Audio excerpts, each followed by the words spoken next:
오늘 월요일 아침 새벽에 만나는 하나님, 우리 같이 기도하고 시작하겠습니다. 아버지 하나님 감사합니다. 한 주의 시작입니다. 이 아침에 하나님, 말씀으로 하나님을 만나기를 간절히 원합니다. 하나님께서 한 주를 허락하실 때 시작으로 하나님과 동행하고 또 한 주를 마치는 그날에도 하나님과 동행함으로 시작과 마지막이 하나님과 함께하는 시간 되기를 간절히 원합니다. 하나님, 주일 예배 잘 드리고 쉼을 얻고 오늘부터 일을 시작할 때, 새 하루를 시작할 때, 한 주를 시작할 때 성령 충만히 우리에게 임할 수 있도록 함께하여 주옵소서. 예수님의 이름으로 기도합니다. 아멘. 우리에게 주시는 말씀은 고린도전서입니다. 고린도전서 10장 1절에서 13절입니다. 고린도전서 10장입니다. 1절에서 13절 말씀입니다. 고린도전서 10장 1절에서 13절입니다. 우리 찾으셨으면 같이 1절부터 읽겠습니다. 형제들아, 나는 너희가 알지 못하기를 원하지 아니하노니 우리 조상들이 다 구름 아래 있고 바다 가운데로 지나며 모세에게 속하여 다 구름과 바다에서 세례를 받고 다 같은 신령한 음식을 먹으며 다 같은 신령한 음료를 마셨으니 이는 그들을 따르는 신령한 반석으로부터 마셨으며 그 반석은 곧 그리스도시라. 그러나 그들의 다수를 하나님이 기뻐하지 아니하셨으므로 그들이 광야에서 멸망을 받았느니라. 이러한 일은 우리의 본보기가 되어 우리로 하여금 그들이 악을 즐겨한 것 같이 즐겨하는 자가 되지 않게 하려 함이니 그들 가운데 어떤 사람들과 같이 너희는 우상 숭배하는 자가 되지 말라. 기록된 바 백성이 앉아서 먹고 마시며 일어나서 뛰논담과 같으니라. 그들 중에 어떤 사람들이 음행하다가 하루에 23,000명이 죽었나니 우리는 그들과 같이 음행하지 말자. 그들 가운데 어떤 사람들이 주를 시험하다가 뱀에게 멸망하였나니 우리는 그들과 같이 시험하지 말자. 그들 가운데 어떤 사람들이 원망하다가 멸망시키는 자에게 멸망하였나니 너희는 그들과 같이 원망하지 말라. 그들에게 일어난 이런 일은 본보기가 되고 또한 말세를 만난 우리를 깨우치기 위하여 기록되었느니라. 그런즉 선줄로 생각하는 자는 넘어질까 조심하라.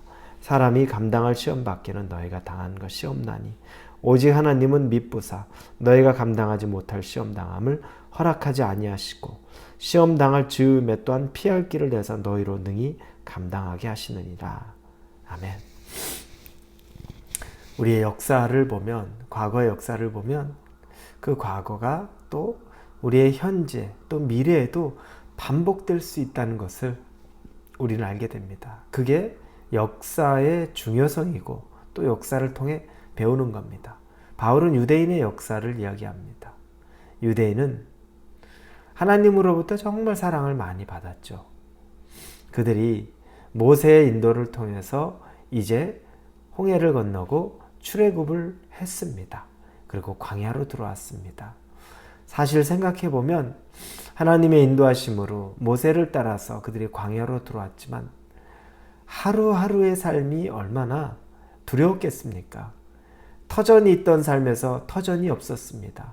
매일매일 처음 가보는 곳을 광야를 가야만 했습니다. 그리고 그들이 음식이나 물이나 여러 가지를 풍족하게 준비해서 그것들을 다 넉넉하게 채비해서 그들이 광야를 걸어갔던 것도 아니고 시기가 정해져 있어서 언제까지 하는 게 정해져 있었던 것도 아닙니다. 우리에게 만약에 그런 광야 생활이라면 여러분 두렵지 않을 자신 있습니까? 그럴 사람 별로 없습니다. 기간도 정해져 있지 않고 내 손에 쥐어진 것 넉넉하지 않고 가보지 않은 곳 매일매일 가야 되고 이 모든 건 다 힘든 일입니다. 그런데 그런 상황이기 때문에 오히려 은혜를 경험할 만한 아주 다이나믹한 신앙의 경험을 하기 좋은 것이었습니다. 하나님이 그들이 가보지 않은 그리고 떼아볕 같은 안전하게 쉴 곳이 없을 때는 구름기둥과 불기둥으로 그들을 인도하고 안내하고 보호했습니다.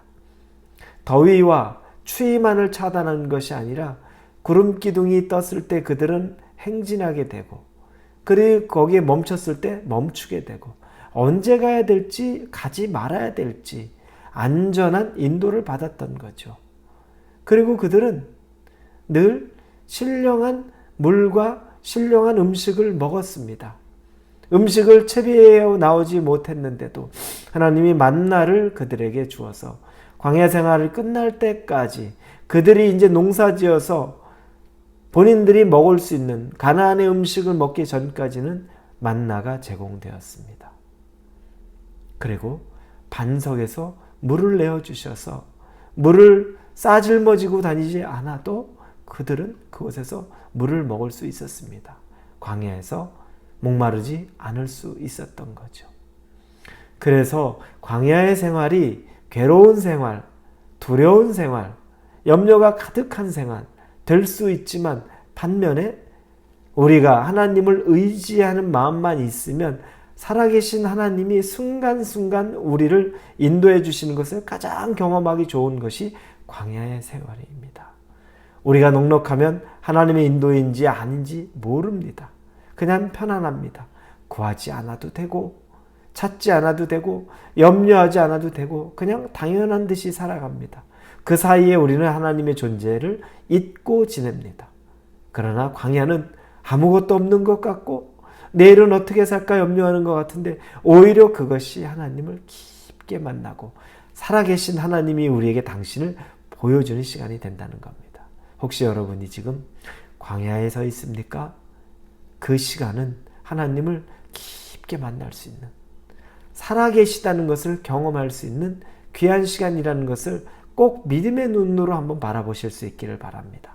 그러면 불평과 원망과 불만보다는 오히려 하나님을 만날 기회로 여길 수 있을 것을 우리가 생각할 수 있습니다.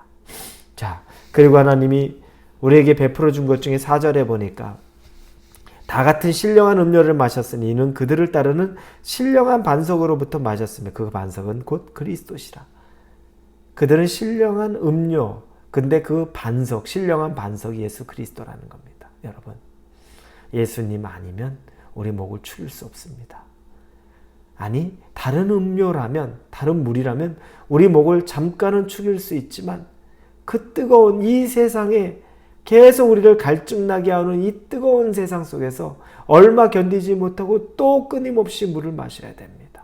그러나 신령한 반석이신 예수 그리스도를 통해서 우리의 갈증이 해소된다면 우리는 목마르지 않은, 영원히 목마르지 않는, 우리는 갈증을 느끼지 않는 삶을 살 수 있는 유일한 방법이라는 겁니다.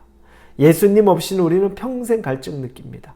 그래서 그 어떤 좋은 것 손에 쥐어도 하루, 이틀, 1년을 못 넘기고 우리는 또 다른 갈증에 우리가 노출되지만, 그러나 가진 것 없는 것 같고 풍족하지 않은 것 같아도 예수 그리스도를 마음에 품고 사니까 우리는 안심되고 기쁘고 또 즐겁고 감사하는 마음이 절로 생긴다는 것입니다. 여러분, 여러분들 마음 안에 이 예수님을 통해 여러분의 인생의 갈증이 꼭 해결되기를 바랍니다. 그런데 이 본보기들, 그들이 그렇게 사랑을 많이 받았음에도 불구하고 수없이 많은 대다수가 멸망했다고 5절에 나옵니다. 그러나 그들의 다수를 하나님이 기뻐하지 아니하였으므로 그들이 광야에서 멸망을 받았다. 왜 멸망받았을까요? 그것을 3가지 정도로 요약해서 말합니다. 첫째는 8절에 보니까 우리 뒷부분에 우리는 그들과 같이 음행하지 말자. 그들이 음행했다는 겁니다. 고린도 교회, 지금 우리에게 빛을 비춰주는 거죠. 그 당시의 광야에서 음행함으로 이방신들을 기뻐하고 그들에게 영적으로 음행하고 그리고 육적으로도 그들과 제사 지내며 음행했던 것들, 이게 멸망으로 가는 겁니다. 여러분의 마음이 영적으로 예수 그리스도 외에 다른 것을 사랑하는 것, 음행하는 겁니다. 그리고 육적으로도 그것이 표출되는 우리의 행동들은 음행하는 것입니다. 이건 우리를 망하게 합니다. 대다수가 그걸로 망했습니다. 여러분의 마음과 여러분의 삶이 예수님 외에 다른 것을 사랑하고 예수님 외에 더 다른 것을 즐거워하는 것들은 우리 멈춰줘야 합니다. 두 번째는 시험하지 말자. 9절 뒷부분에 나옵니다. 그들은 시험했습니다.